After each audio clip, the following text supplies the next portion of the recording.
तो प्यारे बच्चों, कल हम लोगों ने पढ़ा था कि इसके बारे में, विद्युत क्षेत्र के बारे में, और विद्युत क्षेत्र से रिलेटेड कुछ बातें की थी कि एक बिंदु आवेश का जो विद्युत क्षेत्र है वो कैसा होता है। बहुत सारे यदि बिंदु आवेश दिए गए हैं तो किसी बिंदु पर जो विद्युत क्षेत्र की तीव्रता है, जो विद्युत क्षेत्र है, विद्युत क्षेत्र और विद्युत क्षेत्र की तीव्रता एक ही बात होती है, तो उस पर कैसे निकालते हैं अध्यारोपण का सिद्धांत हमने देखा। फिर एक ग्राफ भी बनाया था कि विद्युत क्षेत्र और एक्स के बीच का या आर के बीच का ग्राफ कैसा होता है। आज अपन और आगे की बात करते हैं और टेक्निकल लेवल पे जाते हैं। जैसे मान लो हमें पता है कि विद्युत क्षेत्र एक सदिश राशि है। विद्युत क्षेत्र क्या है? एक सदिश राशि। और मान लो कि ये क्यू आवेश है और यहाँ से यदि मैं आर दूरी पर विद्युत क्षेत्र पूछूं तो आप बता दोगे कितना, के क्यू बटा आर स्क्वायर। सदिश रूप में लिखो तो सदिश रूप में भी आप बता सकते हो। बेटा ये जो आर है वो बेसिकली होता क्या है? आर वेक्टर ही तो होता है, आर सदिश ही तो है। मतलब क्यू से आर दूरी पर स्थित आर वेक्टर का मापांक कितना ले रहे हैं अपन? आर। तो यहाँ पे कितना होता है? के क्यू बटा आर स्क्वायर। और अगर उसमें लिखना हो तो आर के, ये लगा दो तो ये पूरा वेक्टर हो गया। और आर कैप को भी अपन क्या लिख सकते हैं? आर वेक्टर बटा आर का मैग्नीट्यूड, आर वेक्टर का मैग्नीट्यूड, ऐसे अपन लिख सकते हैं। तो इसका मतलब जो आपका विद्युत क्षेत्र एक सदिश राशि है और ये आर भी है, ये जो आर है ये भी तो एक सदिश राशि हुई। अगर आपसे वेक्टर फॉर्म में पूछा जाए कि ग्राफ कैसा होगा तो इस बात को ध्यान से समझना आप। तो अपना जो टॉपिक है वो थोड़ा सा ग्राफ से रिलेटेड है। अभी तक बिंदु आवेशों के विद्युत क्षेत्रों के लिए तो अपन अब ग्राफ बनाएंगे किसके बीच के? E vector and R vector के बीच का ग्राफ। किस किस के बीच में? ई सदिश और आर सदिश के बीच के ग्राफ। ठीक। अब इसमें जो पहला ग्राफ है वो देखते जाओ आप। सबसे पहली बात, अच्छा एक चीज ध्यान से देखना, विद्युत क्षेत्र यदि इस दिशा में है तब तो अपन इसे लेंगे नेगेटिव, मतलब इस दिशा को क्या मान के चल रहा है? नेगेटिव। और अगर इस दिशा में है विद्युत क्षेत्र तो इस दिशा को लेंगे अपन पॉजिटिव। तो ये दिशा नेगेटिव और ये दिशा क्या हो गई? पॉजिटिव। ठीक, ये दिशा नेगेटिव और ये दिशा पॉजिटिव। अब एक बात को समझना, ग्राफ जब भी बनाते हैं तो एक राशि को y अक्ष पे लेते हैं और एक राशि को x अक्ष पे लेते हैं। तो अपन जो ई वेक्टर है या विद्युत क्षेत्र है उसे ले रहे हैं किस पर? y अक्ष पे। और e एक वेक्टर क्वांटिटी है तो प्लस भी हो सकती है और माइनस भी हो सकती है। तो उसका बोल दिया कि अगर इधर हुआ तो माइनस और इधर हुआ तो प्लस। ये अपन ने दिशा देख ली। तो इसका मतलब अपन y अक्ष पे किसको ले रहे हैं? y अक्ष पे ले रहे हैं हम e को, और r सदिश या r उसको किस पे ले रहे हैं? x पे। किस पे ले रहे हैं? x पे। तो इसका मतलब x अक्ष तो किसका काम कर रहा है? r का, और y अक्ष किसका काम कर रहा है? e का। यदि e की वैल्यू इस दिशा में आ रही है तब तो नीचे ग्राफ बनेगा, और अगर e की वैल्यू इधर आ रही है तो ऊपर ग्राफ बनेगा। ठीक है ना? ये बात आप ध्यान से रखना। तो y अक्ष पे किसको ले रहे हैं? e को, और दूरी को किस पे ले रहे हैं? x एक्सिस पे। ठीक। अच्छा, अब देखो सबसे पहले फर्स्ट ग्राफ अपन बनाते हैं, ध्यान से समझना। फर्स्ट ग्राफ, यदि मान लो आपसे बोल दिया कि एक प्लस क्यू आवेश है तो प्लस क्यू के कारण जो विद्युत क्षेत्र है उसका ग्राफ बनाऊं, तो ध्यान से समझना। मान लो प्लस क्यू आवेश है, ठीक। अब ये प्लस क्यू आवेश है। अब इस प्लस क्यू से इस बिंदु पर जब आप देखोगे तो इस बिंदु पर विद्युत क्षेत्र की दिशा किधर होगी? इधर, मतलब प्लस। और इधर देखोगे तो इधर, मतलब इधर माइनस। इसका मतलब जो ग्राफ बनेगा वो ग्राफ किस में बनेगा? इधर तो बनेगा किस में? इधर किधर बनेगा? नेगेटिव दिशा में। और इधर जो बनेगा वो किधर बनेगा? पॉजिटिव दिशा में। क्यों? क्योंकि जब इन बिंदुओं पे देख रहे हो, यहां तो यहां पे जो है विद्युत क्षेत्र की दिशा किधर होगी? इधर। और इधर देखोगे तो किधर आएगी? इधर। ओके। विद्युत क्षेत्र को अपन किस अक्ष पे ले रहे हैं? y अक्ष पे। ये बात का ध्यान रखना, इसमें कंफ्यूज मत हो जाना। दूरी को ले रहे हैं x अक्ष पे, इधर वाली माइनस और इधर वाली प्लस, और विद्युत क्षेत्र किस पे है? y अक्ष पे। तो ये तो हो गया E और ये हो गया R। अब इसके बीच का ग्राफ देखते हैं। अब दिशा सहित बना रहे हैं अपन। तो जैसे मान लो आपसे बोला कि जब r बराबर 0 तो E बराबर अनंत। यहां पे देखो, जब ये बिल्कुल यहां पे है r बराबर 0 प्लस पे, तो E बराबर क्या था? अनंत। तो मतलब ग्राफ यहां से चालू होगा, प्लस अनंत से, इस यहां से। और जब r बराबर अनंत तो e बराबर 0, तो मतलब ऐसा बन जाएगा, ऐसे। अब सपोज इधर के बिंदुओं की देखें तो मान लो ये यहां पे है बिंदु, तो r बराबर 0, तो अच्छा इस बिंदु पे विद्युत क्षेत्र जस्ट इधर होगा ना यहां पे, तो जब r बराबर 0 तो e बराबर अनंत, क्योंकि यहां पे जस्ट इसके नजदीक जो मूल बिंदु के पास वाला बिंदु है r बराबर 0 के लगभग ही तो है, तो इसका मतलब है माइनस अनंत से या प्लस अनंत से, माइनस अनंत, तो माइनस अनंत इधर होगा ना, विद्युत क्षेत्र का माइनस अनंत इधर ही तो होगा नीचे, तो यहां से, और r बराबर इधर माइनस इनफाइनाइट, तो e बराबर 0, इसका मतलब ये ग्राफ इधर बन जाएगा। और आप वैसे भी देख सकते हो, कैसे कि इधर जो है, इधर वाले सारे बिंदु पे जब r नेगेटिव है, मतलब इस दिशा में, ये ओरिजिन है 0 0, इसके इधर प्लस और इधर माइनस, तो इधर इस बिंदु पर प्लस क्यू की वजह से इधर ही तो होगा, तो मतलब माइनस में, तो e माइनस किधर होगा, नीचे वाले में या ऊपर वाले में, तो नीचे वाले, इसके नीचे e माइनस का ही तो है, तो मतलब इस क्वाड्रेंट में, क्योंकि यहाँ पे r भी माइनस है और e भी माइनस है, और इधर r भी प्लस है और e भी प्लस है, ये प्लस क्यू का ग्राफ हुआ। ठीक, अच्छा माइनस क्यू होता तो मान लो माइनस क्यू होता तो देखो इधर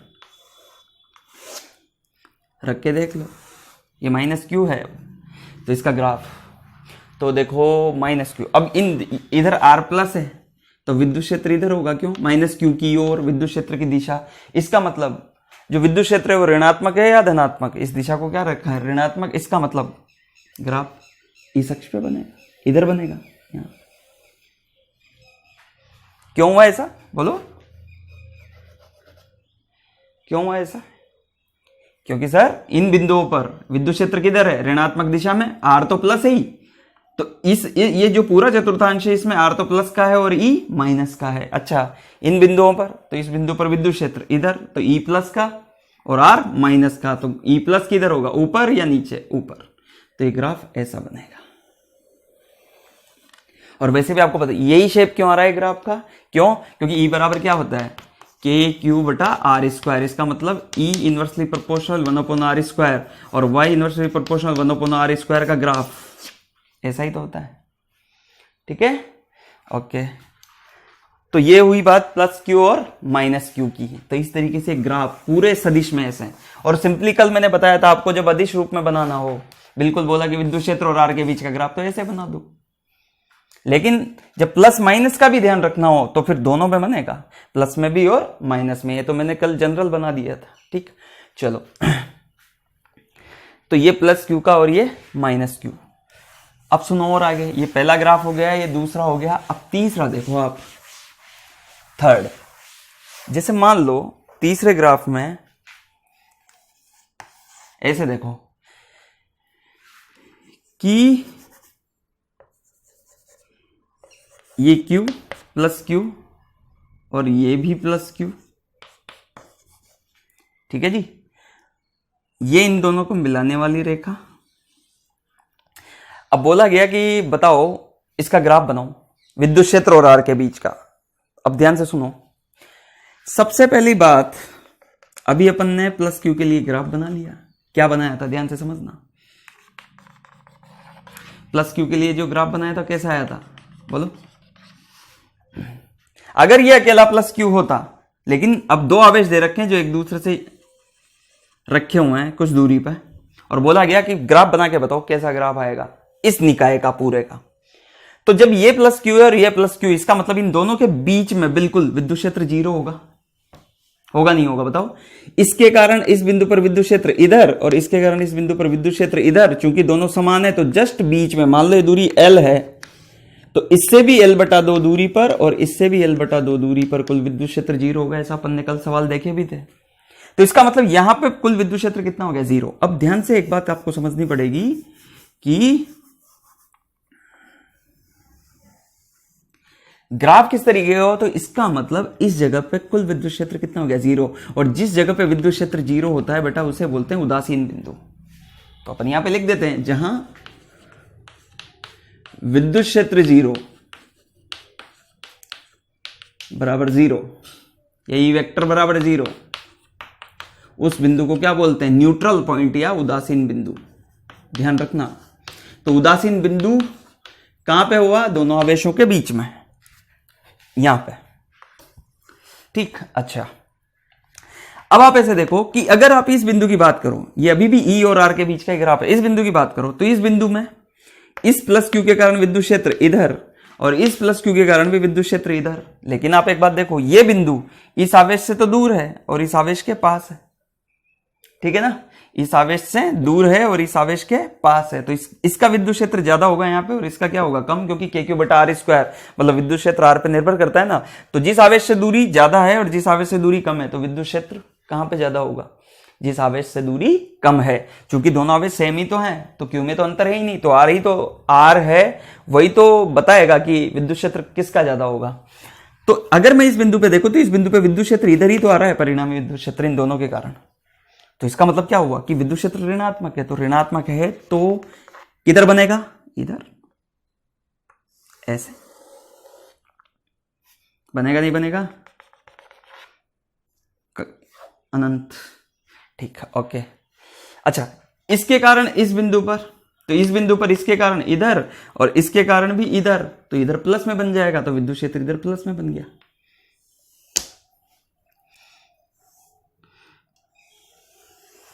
ये लो, एक जैसे ही है दोनों, ठीक।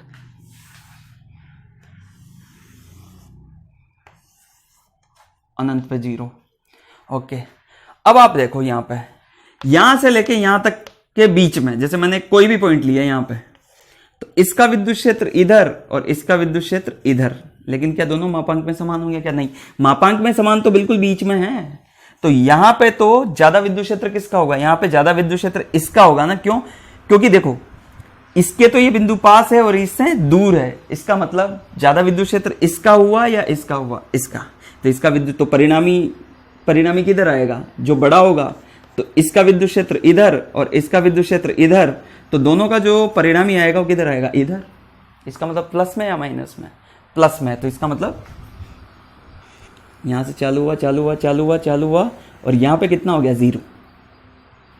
ये वाकई में 0 हो गया। क्यों? क्योंकि इस जगह पे दोनों का प्रभाव है। अब अकेला आवेश नहीं, अगर अकेला होता, अगर मान लो इसे गायब कर दो अभी, तो ये यहाँ पे 0 पे मिलेगा क्या? नहीं। फिर ये ग्राफ कैसा होता? अगर ये अकेला होता तो ये ग्राफ किस तरीके का जाता? फिर ऐसे, फिर ये मिलता नहीं यहाँ पे। ये क्यों मिला? ये विद्युत क्षेत्र वाला ग्राफ यहाँ पे क्यों मिला? क्योंकि सर इसकी वजह से भी यहाँ विद्युत क्षेत्र है और यहाँ पे कुल मिला के इस निकाय का विद्युत क्षेत्र कितना हो गया? 0। इसलिए ये यहाँ से चालू हो गए और इस जगह पे मिलेगा यहाँ पे। जैसे ही आप इस बिंदु के इधर गए, अब ज्यादा विद्युत क्षेत्र वाला प्रभाव कौन हो? किसका आ गया? इसका। क्यों? क्योंकि यहाँ पे तो 0 हो ही गया।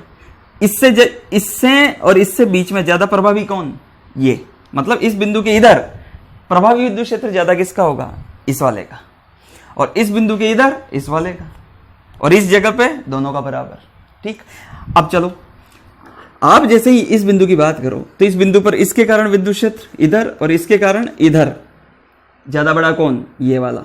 क्योंकि अब ये बिंदु इसके नजदीक आ गया ना, क्योंकि इससे जस्ट ऐसे ही निकले तो इसका प्रभाव क्षेत्र आना स्टार्ट हो गया। तो इसका मतलब परिणामी इधर ही तो आएगा, क्योंकि यही तो बड़ा है। तो इधर आएगा तो इसका मतलब ई नेगेटिव। तो कहां से चालू करो? ई नेगेटिव से।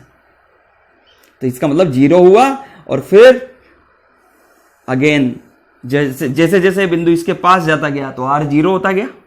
भाई इसके पास जाता गया तो आर किधर जा रहा है? 0 पे। आर 0 होगा तो विद्युत क्षेत्र किसकी तरफ बढ़ेगा? अनंत की तरफ। ये लो, ऐसे।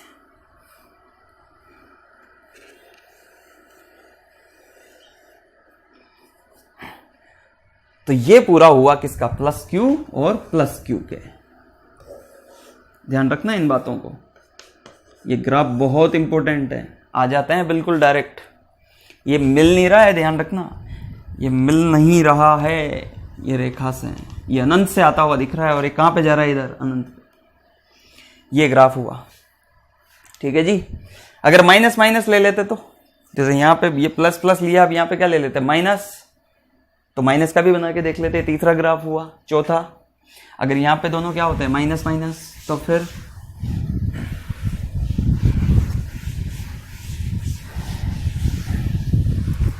ट्राई करो खुद से। तो मान लो कि ये होता माइनस क्यू और ये भी होता क्या? Minus Q. ये माइनस क्यू अगेन वापस वैसे ही बनाने की कोशिश करो जैसे बनाया था। तो एक लकीर यहाँ, एक लकीर इधर। अच्छा, ये भी माइनस क्यू, ये भी माइनस क्यू है। जब दोनों के चिन्ह सेम होते हैं तो बीच वाले बिंदु पर विद्युत क्षेत्र 0, तो ये उदासीन बिंदु हो गया। ओके, जस्ट बीच में। क्यों? क्योंकि दोनों का मापांक समान है और चिन्ह सेम है। इसका मतलब जस्ट न्यूट्रल पॉइंट कहाँ पे आएगा? बीच में। न्यूट्रल पॉइंट पर मतलब किसे ले रहे हैं अपन? जहाँ पे परिणामी विद्युत क्षेत्र दोनों का कितना है? 0। अच्छा, माइनस क्यू, तो मतलब इन बिंदुओं पर इसके कारण विद्युत क्षेत्र ज्यादा प्रभावी होगा क्योंकि ज्यादा नजदीक है। तो इसका मतलब माइनस के कारण इधर, और इसके कारण भी होगा तो इधर ही। तो इसका मतलब परिणामी विद्युत क्षेत्र प्लस में या माइनस में? प्लस में। इसका मतलब ग्राफ किधर बनेगा? ऊपर या नीचे? ऊपर। तो प्लस से चालू कर दो ऐसे। इन बिंदुओं पर किधर बनेगा आप बताओ? अब तो प्रैक्टिस हो जानी चाहिए। ऐसे।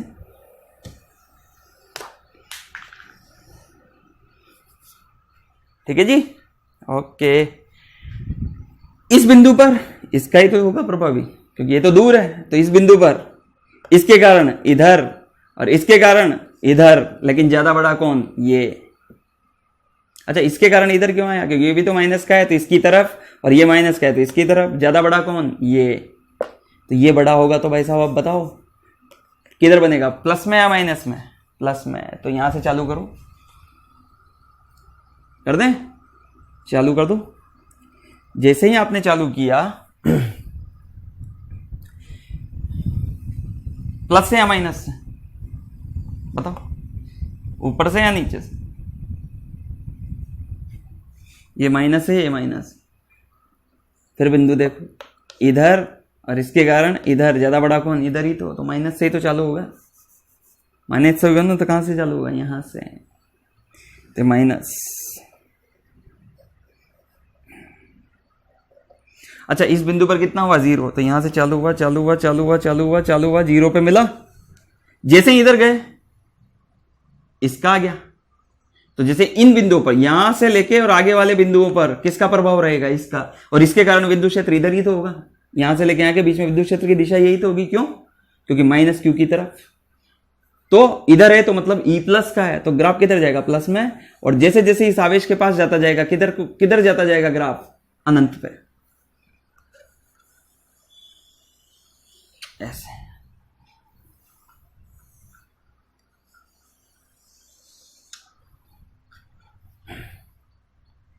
ठीक है ना? ये बिल्कुल बीच वाला बिंदु है। तो ये ग्राफ हुआ जब पे माइनस और माइनस है तब। तो 4 ग्राफ हो गए शायद। ये चौथा है।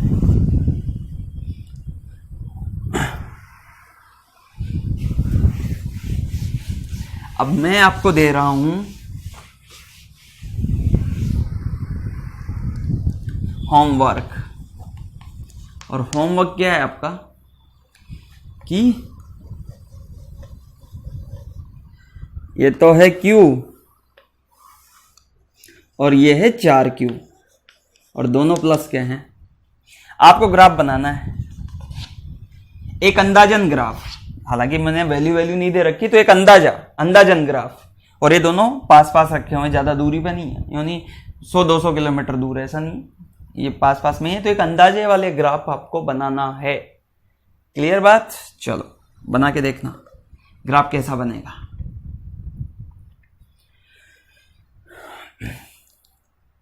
ठीक है, ये आपका होमवर्क है। एक अंदाजन ग्राफ बनाना है आप लोगों को, अंदाजे से। क्योंकि जब तक अपन एग्जैक्ट ग्राफ किस तरीके का बन सकता है, एग्जैक्ट हो जरूरी नहीं है क्योंकि वैल्यूज नहीं दे रखी मैंने, लेकिन अंदाजे से ये ग्राफ किस तरीके का आएगा जब ये दोनों आवेश पास पास रखे हुए हैं। तो विद्युत क्षेत्र और आर के बीच का ग्राफ किस तरीके का आएगा, बना के देखना आप लोग। चलो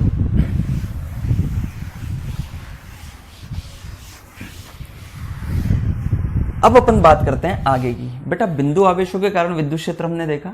अभी तक अपन बातें करते आ रहे हैं किसकी? बिंदु आवेशों की। अब अपना जो टॉपिक है ना, यहां से असली खेल चालू होता है। और जो अपना टॉपिक है वो है आवेश वितरण। क्या है? आवेश वितरण। अच्छा एक बात बताऊं आप लोगों को, अगर हमें विद्युत क्षेत्र पता लग जाए कि किसी आवेश के कारण कितना विद्युत क्षेत्र है, तो बल तो हम निकाल सकते हैं, क्योंकि F बराबर क्या होता है? Q इंटू ई। तो F बराबर QE, तो ई अगर पता है तो हम आसानी से बल निकाल सकते हैं। तो विद्युत क्षेत्र ही तो है जो बल लगा रहा है। विद्युत बल का कारण कौन? विद्युत क्षेत्र। गुरुत्वीय बल का कारण कौन? गुरुत्वीय क्षेत्र। तो अगर हमें आवेश वितरण पता, अगर अपन को ये पता लग जाए कि किसी के कारण, जैसे मान लो कोई कुर्सी है, उस कुर्सी को आवेश दे दिया, वो कितना विद्युत क्षेत्र उत्पन्न कर रही है, क्योंकि कुर्सी एक बिंदु आवेश थोड़ी है। कुर्सी तो एक, अगर कुर्सी को आवेश देंगे तो इस पर वितरित हो जाएगा, तो हो गया आवेश वितरण। तो कुर्सी कितना विद्युत क्षेत्र उत्पन्न कर रही है, अगर हमें पता लग जाए तो फिर अपन उस कुर्सी के कारण दूसरे आवेशों पर कितना बल लग रहा है ये भी आसानी से निकाल सकते हैं। तो इस बात को समझने के लिए हमें पता होना चाहिए किसका? आवेश वितरण। अब इस बात को समझो बेटा। अब तक बातें की हमने किसकी? बिंदु आवेशों की। अब अपन आगे बात करेंगे किसकी? आवेश वितरण की। आवेश वितरण का मतलब यदि किसी गोले को आवेश दे दिया जाए, किसी छड़ को आवेश दे दिया जाए, किसी वलय को आवेश दे दिया जाए, किसी चकती को आवेश दे दिया जाए, तो इन्हें बोला जाता है आवेश वितरण। ठीक, ये ठीक वैसी ही बात हो गई जिसमें अपन ने द्रव्यमान वितरण ग्रेविटेशन में, गुरुत्वाकर्षण में पढ़ा था। ठीक, तो द्रव्यमान वितरण उसी की भांति एक है आवेश वितरण। तो आवेश वितरण जब बात आती है कि साहब एक गोले के कारण कितना विद्युत क्षेत्र हो सकता है, तो हमें पता होना चाहिए आवेश वितरण, क्योंकि गोला बिंदु आवेश तो है नहीं। एक चकती के कारण कितना विद्युत क्षेत्र होगा, तो क्योंकि चकती एक बिंदु आवेश तो है नहीं। लेकिन चालू हम हर सवाल को लगभग कहां से करेंगे? बिंदु आवेशों से। इसलिए चालू तो बिंदु आवेश से होता है, लेकिन जब तक हमें आवेश वितरण पता नहीं होता तब तक हम उस सवाल को पूरा नहीं कर पाएंगे। तो आवेश वितरण, आवेश वितरण मुख्यतः 3 प्रकार के होते हैं। पहला, रेखीय आवेश वितरण। रेखीय आवेश वितरण, और इस रेखीय आवेश वितरण को रेखीय आवेश घनत्व भी कहा जाता है। क्या कहा जाता है? रेखीय आवेश घनत्व। क्या कहा जाता है? रेखीय आवेश घनत्व। दूसरा होता है पृष्ठीय या क्षेत्रफलीय आवेश वितरण या आवेश घनत्व। क्षेत्रफलीय आवेश घनत्व, इसे प्रदर्शित किया जाता है लैम्ब्डा से सामान्यतः, इसे प्रदर्शित किया जाता है सिग्मा से। ठीक है, और तीसरा होता है आयतनिक आवेश घनत्व, इसे प्रदर्शित किया जाता है किससे? रो से। ठीक है जी। अब रेखीय आवेश घनत्व का मतलब समझो। रेखीय आवेश घनत्व को प्रदर्शित किया जाता है किससे? लैम्ब्डा से। और बेटा लैम्ब्डा का मतलब होता है इकाई लंबाई पर उपस्थित आवेश। जैसे मान लो आपको दे दी गई कोई इस तरीके की कोई छड़ दे दी ऐसे, और बोला कि इसके 1 मीटर पर, मान लो एक समान छड़ है बिल्कुल, तो बोला इसके 1 मीटर पर 2 कूलम आवेश है। इसके 1 मीटर पर कितना कूलम है? 2 कूलम। तो 4 मीटर पर कितना होगा? निकाल सकते हैं ना। तो अगर आपको इकाई लंबाई का आवेश पता है, ठीक उसी तरह जैसे इकाई लंबाई का द्रव्यमान पता है, तो इकाई लंबाई का यदि आवेश पता चल गया तो अपन पूरी छड़ का आवेश पता कर सकते हैं ना। तो लैम्ब्डा का मतलब होता है इकाई लंबाई पर उपस्थित आवेश। तो लैम्ब्डा का मतलब क्या होता है? इकाई लंबाई पर उपस्थित आवेश, आवेश। और बेटा ये होता है Q बटा L। Q बटा L, तो लैम्ब्डा बराबर आवेश बटा लंबाई, मैंने इसे सिंपली Q बटा L लिख दिया। तो आवेश प्रति लंबाई, इसे बोला जाता है रेखीय आवेश घनत्व। सामान्यतः एग्जाम्पल अगर मैं इसके दूं लैम्ब्डा के, तो आपको ये आवेश घनत्व सामान्यतः कहां मिलेगा? तो जब भी किसी छड़ पर आवेश घनत्व दे दिया जाए तो कैसा होगा? रेखीय। वलय पर, अर्ध वलय पर, एक ही बात है। तो ये सारे घनत्व, आवेश घनत्व, इन आकृतियों पे जो भी आवेश घनत्व सामान्यतः होते हैं वो कैसे होते हैं? आपके रेखीय आवेश घनत्व, मतलब इकाई लंबाई पर। क्योंकि एक जो वलय होती है चूड़ी, उस चूड़ी में परिधि तो होती है, और परिधि की लंबाई कितनी होती है? 2πr।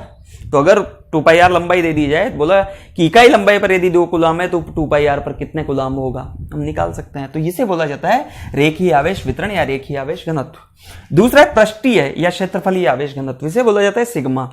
और सिग्मा का मतलब होता है इकाई क्षेत्रफल पर उपस्थित आवेश, इकाई क्षेत्रफल पर उपस्थित आवेश मतलब Q/A, आवेश प्रति क्षेत्रफल। अच्छा, इसका मात्रक क्या होगा?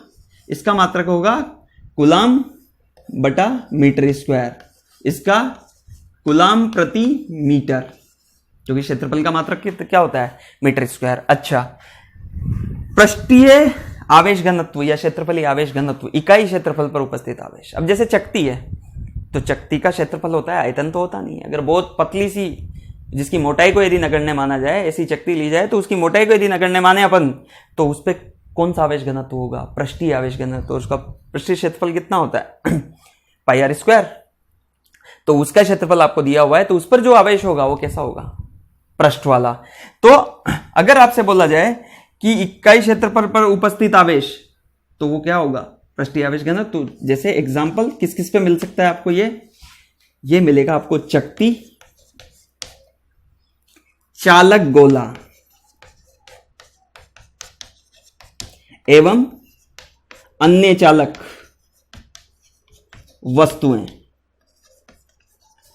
जितनी भी चालक वस्तुएं हैं, भले ही उनके आयतन भी हों, जितनी भी चालक वस्तुएं दे दी जाएं आपको इलेक्ट्रोस्टैटिक्स में, उन सब पर जो आवेश होगा वो क्या होगा?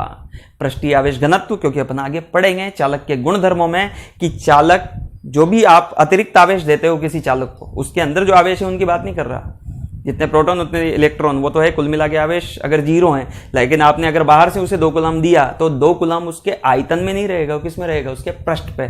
तो जितना भी अतिरिक्त आवेश दिया जाता है किसी भी चालक को, उसके पृष्ठ पर ही होता है, इसलिए मतलब उसके पृष्ठ पर ही वितरित रहता है। तो चालकों में जो आवेश घनत्व होता है वो कैसा होता है? क्षेत्रफलीय आवेश घनत्व। तो चकती हो गई इसका उदाहरण, और भी कई सारी, कोई शीट वगैरह है, पतली सी शीट, तो उस शीट पर जो आवेश होगा वो भी कैसा होगा? पृष्ठीय आवेश। मोटी मोटी सी बातें समझो कि जिनके पृष्ठ होते हैं ना, उनके लिए आवेश घनत्व किस तरीके का होगा? पृष्ठीय आवेश घनत्व। और चालकों में तो हमेशा कैसा होगा? पृष्ठीय आवेश घनत्व। आयतन, क्योंकि जो भी आप अतिरिक्त आवेश देते हो उसके आयतन में नहीं रह सकता, वो कहां पे रहता है? पृष्ठ में। अपन आगे जब चालकों के गुणधर्म पढ़ेंगे तो उसमें डिटेल में इसे पढ़ेंगे भी सही। तीसरा होता है आयतनिक आवेश घनत्व, ये होता है रो, और रो होता है इकाई आयतन पर उपस्थित आवेश। इकाई आयतन पर उपस्थित आवेश, इकाई आयतन पर उपस्थित आवेश, इसका मतलब क्या हुआ? आवेश बटा आयतन, Q/V। V मतलब आयतन, कितना हो गया? कूलाम प्रति मीटर क्यूब, कूलाम प्रति मीटर क्यूब। इन्हें ऊपर के को मिटा दूं, कूलाम प्रति मीटर क्यूब। तो कूलाम प्रति मीटर क्यूब ये आवेश घनत्व हो गया, कौन सा? आयतनिक आवेश घनत्व। अब एक बात समझो, कहां कहां पे मिल सकता है आपको? जितनी भी आयतन वाली है कुचालक, चालक नहीं, कुचालक, आयतन दे दिया जाए और कुचालक दे दिया जाए। जैसे कोन हो गया, कोन का भी खुद का आयतन होता है ना, ठोस कोन। खोखले कोन में तो अंदर द्रव्यमान ही नहीं रहता, तो अंदर द्रव्यमान नहीं होगा तो कहां से आप उसको क्या दोगे? मतलब आवेश, बिना द्रव्यमान के आवेश संभव नहीं है। तो कुचालक गोला, गोला, अन्य कुचालक आकृतियां, कुचालक आकृतियां जिनका आयतन हो। भाई कुचालक तो कई तरीके के हो सकते हैं ना, कोई भी शेप हो सकता है, लेकिन सामान्यतः जिनकी क्या हो? जिनका आयतन हो, उसी आयतन में तो जाएगा। जिनका आयतन हो,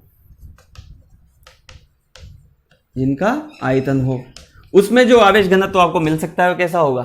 वो होगा आयतनिक आवेश घनत्व। ठीक है ना? तो इस तरीके से कुचालक गोला, और ये भी कौन सा? ठोस, खोखला नहीं। अच्छा, खोखले कुचालक गोले पे कौन सा आवेश घनत्व होगा?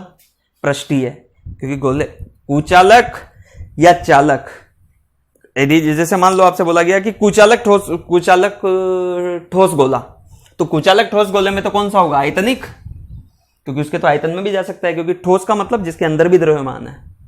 और मान लो वही कुचालक गोला कैसा है? वही कुचालक गोला कैसा है, खोखला, तो अंदर द्रव्यमान नहीं है, तो खोखले में तो केवल पृष्ठ पर ही तो आवेश रह सकता है। तो भले ही चालक गोला हो या कुचालक खोखला गोला हो, उसमें तो पृष्ठीय होगा, जबकि कुचालक ठोस गोले में कैसा होगा, आयतनिक, क्योंकि कुचालक के आयतन में भी रह सकता है, क्योंकि उस पे पृष्ठ पे ही जरूरी हो या नहीं होता। तो इसका मतलब जो कुचालक ठोस गोला है या अन्य कुचालक आकृतियां हैं, इनमें जो भी अगर उनके आयतन दे रखे हैं तो उनमें जो आवेश घनत्व होगा कैसा होगा, आयतनिक आवेश घनत्व। तो तीन तरीके के अपन पढ़ते हैं, ठीक, मेजरली। तो आवेश घनत्व कितने प्रकार के पढ़े अपन ने, तीन। कौन कौन से, रेखीय आवेश घनत्व, पृष्ठीय आवेश घनत्व और आयतनिक आवेश घनत्व। आगे देखते जाओगे कि जहां जहां पे दिया गया रहेगा आपको, आप अपने आप समझ जाओगे। तो जिनके आयतन है उनमें आयतनिक, और जितने भी चालक हैं उनमें पृष्ठीय। बस ये बात कान खोल के सुन लेना, और बाकी आपको दे दिया रहेगा, सवाल में भी मिल जाते हैं ये सारे। तो ये हुई मोटी मोटी सी बात आवेश घनत्व के लिए। अब देखो, अगर अपन को आवेश घनत्व पता चल जाए तो फिर हमारे लिए विद्युत क्षेत्र निकालना बहुत आसान काम सा हो जाता है, ठीक है ना। अब जैसे मैं आपसे एक सवाल करवाता हूँ, बिल्कुल एलिमेंट्री सवाल है। वो सवाल क्या है, ध्यान से सुनो। जैसे मान लो एक छड़ दे दी गई आपको, एक समान छड़, क्या दे दी गई, एक समान छड़। ऐसे ही क्वेश्चन है, एग्जाम्पल,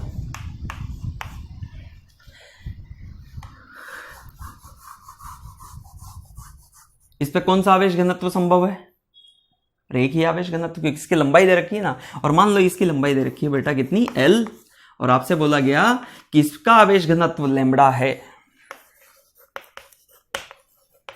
आवेश घनत्व, रेखीय आवेश घनत्व बराबर लैम्बडा। लैम्बडा का मतलब क्या होता है, Q/L। इकाई लंबाई पर उपस्थित आवेश यदि लैम्बडा है तो L लंबाई पर कितना होगा, ये तो इकाई लंबाई का आवेश है ना, तो इकाई लंबाई पर कितना, Q/L, इसलिए L लंबाई पर कितना होगा, तो इकाई पर यदि इतना, तो L के लिए Q/L इंटू L, L से L कट गया, Q ही तो हुआ, तो कितना हो जाएगा, Q बराबर लैम्बडा L। तो कुल आवेश कितना है इस छड़ पर, Q बराबर लैम्बडा L। तो जब ये दे दिया ना, तो कुल आवेश है इकाई लंबाई पर Q, इसलिए L लंबाई पर लैम्बडा इंटू L। वही 4 रुपए में 2 केले, तो 1 रुपए में कितने केले, वही वाली बात। तो इस पर ये है, और मान लो प्लस आवेश है, ठीक, इस पर प्लस आवेश दे रखा है, ये प्लस प्लस। आपसे बोला गया कि इस छोर से x दूरी पर, कितनी दूरी पर, x दूरी पर एक पॉइंट दिया गया है P। ये बिल्कुल पतली सी छड़ है, तो मतलब ये इसका अक्ष हो गया। तो इसके अनुदिश इस बिंदु P पर विद्युत क्षेत्र कितना होगा, ज्ञात करो। विद्युत क्षेत्र ज्ञात करो, ठीक है। अब विद्युत क्षेत्र ज्ञात करने के लिए देखो क्या करोगे, आपको बिंदु आवेश का फॉर्मूला आता है। विद्युत क्षेत्र किसी भी बिंदु आवेश के कारण क्या होता है, बिंदु आवेश के कारण विद्युत क्षेत्र हमें पता है। तो अगर आवेश वितरण दिया गया है तब कैसे करते हैं, उसकी गणना करने के लिए उनकी गणनाओं को आप इस सवाल को ध्यान से देखो। बच्चों, जब भी हमें किसी बिंदु का पता हो, और भाई ये जो छड़ है छोटे छोटे बिंदु आवेशों से ही तो मिलकर बनी है। अगर मैं छोटे छोटे टुकड़े कर दूं, इसका मतलब ये सारे किसका काम कर रहे हैं, बिंदु आवेशों का, और उन सारे बिंदु आवेशों को जोड़ दें तो उसका मतलब यहां पे परिणामी उन सभी बिंदु आवेशों के कारण हो गई। इसका मतलब अपन को इस छड़ को क्या करना पड़ेगा, इस छोटे छोटे टुकड़ों में तोड़ना पड़ेगा, और प्रत्येक छोटा टुकड़ा एक बिंदु आवेश की तरह होगा। फिर उन बिंदु आवेश को जोड़ने के लिए अपन क्या करेंगे, समाकलन। तो हमें यदि बिंदु आवेश का पता है, तो बिंदु आवेश के कारण यदि हमें फॉर्मूला पता है, तो बाकी तो अपन समाकलन करके निकाल लेंगे। तो हमें बिंदु P पर क्या निकालना है, विद्युत क्षेत्र। अब देखो ध्यान से, हमें यह पता है कि बिंदु आवेश के कारण, बिंदु आवेश के कारण कितना होता है, KQ/R²। तो अगर मान लो मैं आपसे सिंपल सी लॉजिकल बात बोलूं कि इस जगह पे यहां से इस जगह से किसी भी दूरी R पर जाकर, किसी भी दूरी R पर जाकर यदि मैं छोटा सा पार्ट यहां से क्या करूं, काटूं, एक छोटा सा टुकड़ा लिया मैंने, कितनी लंबाई का, dr लंबाई का, कितनी लंबाई का, dr लंबाई का। तो dr लंबाई का जो टुकड़ा लिया, उस dr लंबाई पर जो आवेश होगा वो कितना होगा, dq। भाई इस dr लंबाई पर तो dq ही आवेश होगा ना, कुल तो q है, तो इस छोटे से भाग में dq, और ये जो dq है वो बिंदु आवेश की तरह काम कर रहा है। इसका मतलब इस dq के कारण इस बिंदु P पर विद्युत क्षेत्र, एक बिंदु आवेश के कारण ही तो विद्युत क्षेत्र हुआ। देखो क्या किया, यहां से r दूरी पर जाकर अपन ने क्या किया, एक छोटा सा dr लंबाई का एक टुकड़ा लिया, उस पर आवेश कितना है, dq। तो ये dq एक बिंदु आवेश की तरह हो गया, और उस बिंदु P पर इस dq आवेश के कारण विद्युत क्षेत्र कितना होगा, k dq बटा r स्क्वायर। इसलिए dq आवेश के कारण, dq आवेश के कारण बिंदु P पर विद्युत क्षेत्र, बिंदु P पर विद्युत क्षेत्र कितना हुआ बोलो, dE। dE बराबर कितना, k dq बटा r स्क्वायर। और विद्युत क्षेत्र की दिशा वो तो इधर ही होगी ना, तो दिशा तो पता चली गई, तो हमें मात्रक मतलब सॉरी मैग्नीट्यूड निकालना है, तो दिशा तो यही हो गई ना, क्योंकि प्लस है तो प्लस से दूर की ओर। ओके, अब देखो अगर हमें कुल निकालना है तो कुल के लिए क्या करो, समाकलन ऐसे, तो डी का समाकलन कितना हो गया, ई, के बाहर आ जाएगा, समाकलन में इधर क्या बचा, डी क्यू आर स्क्वायर। और देखो आर का जो समाकलन है वो कहां से कहां तक करना है, तो x से लेके x प्लस एल तक, क्योंकि इस छोर से लेके इस छोर तक ही तो करोगे, यही तो पूरा आवेश है, तो सबको जोड़ दो, तो कहां तक, किस लंबाई तक जुड़ेंगे, तो x से लेके x प्लस एल तक, क्योंकि कुल यहीं से लिया ना अपन ने r, तो x r की लिमिट कहां से कहां तक, x से लेके x प्लस एल तक, क्योंकि यहां से चालू कर रहे हैं अपन, तो ऑलरेडी x तो है ही, तो ये छोर और इस छोर में यहां से कुल दूरी कितनी हो गई, तो x प्लस x से लेके x प्लस एल तक, तो यहां पे जो r का समाकलन होगा कहां से कहां तक होगा, x से लेके x प्लस एल तक। अच्छा बेटा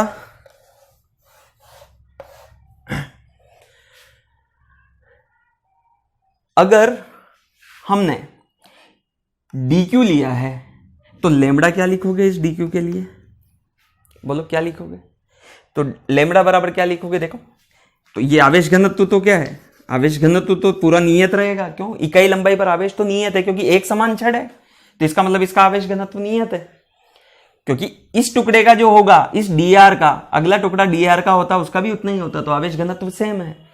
1 मीटर पर यदि 5 कूलाम है तो 2 मीटर पर 10 कूलाम, क्योंकि हर एक मीटर पे 5 कूलाम है ना, तो इसका मतलब उसका आवेश घनत्व क्या है, नियत। तो लैम्बडा कितना आ जाएगा, dq बटा dr, dq बटा dr लंबाई, तो dr लंबाई पर dq आवेश, तो dq बटा dr, तो आप भले q बाई एल लिखो या dq बटा dr लिखो, रहेगा तो मान लैम्बडा ही, क्योंकि लैम्बडा तो नियत है ना, इकाई लंबाई पर उपस्थित, तो dq की जगह क्या लिख दोगे, dq बराबर लैम्बडा dr, dq बराबर लैम्बडा dr, तो dq की जगह क्या लिख दो, लैम्बडा dr, तो k समाकलन x से लेके x प्लस एल, और dq की जगह लैम्बडा dr और 1/r स्क्वायर। यहां से k लैम्बडा बाहर आ जाएगा, लैम्बडा भी तो नियत है, तो k लैम्बडा 1/r स्क्वायर को r की पावर -2 समाकलन x से लेके x प्लस एल r की पावर -2 dr। अब इसका समाकलन करके आप इस लिमिट को रख दो, तो देखो समाकलन करके जब लिमिट को रखोगे तो क्या होगा, तो ये आंसर आएगा आपके E equal to k lambda r की पावर -2 प्लस 1, r की power -2 plus 1 upon -2 plus 1, x से लेके x प्लस एल तक, तो E equal to k lambda, यहाँ पे कितना हो जाएगा बोलो, -2 प्लस 1 -2 प्लस 1 -1, तो ये 1/r, तो -1/r लिमिट x से लेके x प्लस एल तक, वापस से लिमिट रखो, ये पूरा प्रोसेस ध्यान से पढ़ना इसी तरीके से, तो छोटे टुकड़ों में लिया, फिर उसे बिंदु आवेश माना, उसके कारण निकाला, और फिर कुल कैलकुलेशन कर ली, तो ये माइनस तो बाहर ले लो और फिर लिमिट रख दो, तो E बराबर -k लेम्बडा 1/r x से लेके x प्लस एल तक, पहले ऊपर वाली लिमिट फिर नीचे वाली लिमिट, तो -k लेम्बडा ऊपर वाली लिमिट r की जगह, r ही तो परिवर्ती है, ठीक है ना, तो 1/r x plus L minus 1/x, इस माइनस को भी अंदर गुणा कर दो तो ये माइनस का और ये किसका हो जाएगा, प्लस का। तो E बराबर कितना आया, k lambda 1/x minus 1/x plus L. ये आपका विद्युत क्षेत्र इस बिंदु P पर, मतलब इस छड़ के अक्ष पर, बिंदु P पर जो इससे x दूरी पर स्थित है, विद्युत क्षेत्र इतना होगा। ठीक है। अब बेटा अगर आपको ये बोल दिया जाता है इसी सवाल में, तो ये तो विद्युत क्षेत्र हो गया छड़ के अक्षीय बिंदु P पर।